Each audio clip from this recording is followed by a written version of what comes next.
pagi Pak Iwan, terima kasih telah meluangkan waktu untuk wawancara mengenai perencanaan program sekolah. Selamat pagi dengan senang hati, silakan. Ya. Izin mulai bertanya ya Pak. Apakah sekolah memiliki dokumen rencana kegiatan tahunan RKT yang berlaku untuk 1 tahun ke depan ya Pak? Ya, sekolah ini memiliki dokumen RKT atau rencana kerja tahunan yang berlaku selama 1 tahun. Kemudian dokumen itu disusun pada awal tahun pelajaran dan menjadi pedoman utama dalam pelaksanaan seluruh program sekolah. Kemudian semua kegiatan yang dilaksanakan di sekolah mengacu pada RKT agar program berjalan dan terarah, terukur dan sesuai dengan tujuan yang telah ditetapkan. Iya. Apa ya Pak yang menjadi dasar penyusunan RKT di sekolah ini ya Pak ya? Baik, untuk dasar dari penyusunan program tersebut yaitu berdasarkan pada hasil analisis rapot pendidikan sebagai sumber utama untuk mengidentifikasi capaian dan tantangan sekolah. Selain itu kami juga menggunakan berbagai data pendukung seperti hasil evaluasi dari sekolah, kemudian hasil asesmen peserta didik, supervisi, kemudian laporan program tahunan sebelumnya, serta masukan dari guru, tenaga pendidikan, dan komite sekolah, dan orang tua. Siapa saja ya Pak ya yang dilibatkan dalam penyusunan program sekolah?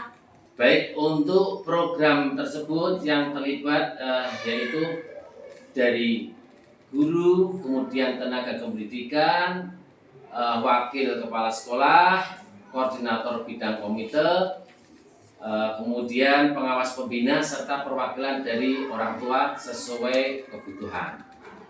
Dengan demikian, program yang disusun benar-benar mencerminkan kebutuhan sekolah dan mendapatkan dukungan dari seluruh pemangku kepentingan. Bagaimana perencanaan dalam kurikulum sekolah? Ya, dalam dokumen kurikulum telah disusun kalender akademik yang membuat seluruh agenda kependidikan selama 1 tahun pelajaran seperti awal dan akhir semester, kemudian asesmen kegiatan proyek, kemudian hari efektif belajar, libur sekolah, serta kegiatan-kegiatan lainnya. Kalender akademik menjadi acuan bagi guru dalam menyusun perangkat pembelajaran. Bagaimana sekolah mengkomunikasikan hasil perencanaan program kepada berbagai pihak? Ya baik, setelah RKT dan RKS disahkan, maka kami menyampaikan hasil melalui rapat dewan guru, kemudian bersama juga komite sekolah, sosialisasi kepada orang tua, dan juga papan informasi ditempel di sekolah, serta media komunikasi. Dengan cara tersebut, seluruh warga sekolah mengetahui program yang akan dilaksanakan dan dapat berpartisipasi sesuai perannya masing-masing. Apakah penyusunan RKT dan RKS menggunakan pendekatan identifikasi, refleksi, benahi perencanaan, Pak? Ya, benar. Itu sangat benar sekali. Kami menetapkan pendekatan tersebut terhadap yang pertama adalah identifikasi, yang kedua refleksi, kemudian yang ketiga benahi perencanaan. Ada penjelasannya. Identifikasi yaitu mengikuti kondisi sekolah melalui rapot pendidikan dan data lainnya. Kemudian pengertian dari refleksi yaitu menganalisis akar penyebab berbagai permasalahan dan keberhasilan yang telah dicapai. Kemudian yang ketiga, benahi perencanaan yang dimaksud adalah menyusun program prioritas beserta anggaran yang sesuai dengan kebutuhan sekolah agar peningkatan mutu dapat dilakukan secara berkelanjutan. Apa saja ya Pak aspek utama yang menjadi prioritas dalam perencanaan program sekolah? Ya, baik, secara umum itu terbagi dari 3 aspek, yaitu yang pertama program peningkatan kualitas pembelajaran atau yang kita sebut kurikulum. Yang kedua program peningkatan kompetensi atau kita sebut dengan PTK. Dan yang ketiga yaitu program pengadaan dan pemeliharaan sarana prasarana. Ya, yang pertama program peningkatan kualitas pembelajaran seperti penguatan implementasi kurikulum, peningkatan literasi dan numerasi, pembelajaran berdifferensi, serta pelaksanaan proyek penguatan profil pelajar Pancasila. Kemudian yang kedua, program peningkatan kompetensi atau PTK itu bisa dilaksanakan melalui pelatihan, lokakarya, komunitas belajar, survei akademik, dan pengembangan profesi berkelanjutan. Kemudian yang ketiga, program pengadaan dan pemeliharaan sarana prasarana dilaksanakan seperti contohnya apa? Pemeliharaan ruang kelas, kemudian pengadaan media pembelajaran, perbaikan fasilitas sanitasi, serta pengembangan lingkungan belajar yang aman dan nyaman. Lanjut ya Pak ya. Bagaimana pelibatan pendidik dan tenaga kependidikan dalam evaluasi kinerja sekolah Pak? Baik, evaluasi kinerja sekolah dilakukan secara bersama-sama.